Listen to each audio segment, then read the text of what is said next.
What are you doing here then? Putting in the prunings. Some of them are a bit wet, aren't they? But they'll be alright, won't they?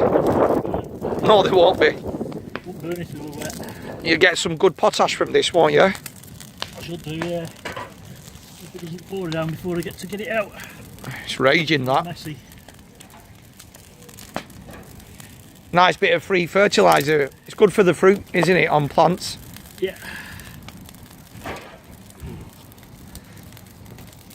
Well, I better stand here. I can feel that. Really hot. Yeah, there's loads of bits in the bags went before, and it was a bit more smoky. You can't get the air through it. It's got the air through, isn't it? Smoke now. And this time of year, around sort of early spring. Well, we're not spring yet, but you know, it's still cold enough to get rid of some of your old wood and. Oh, winter. It's the time you do it when you're on your prunings. That's when you're there.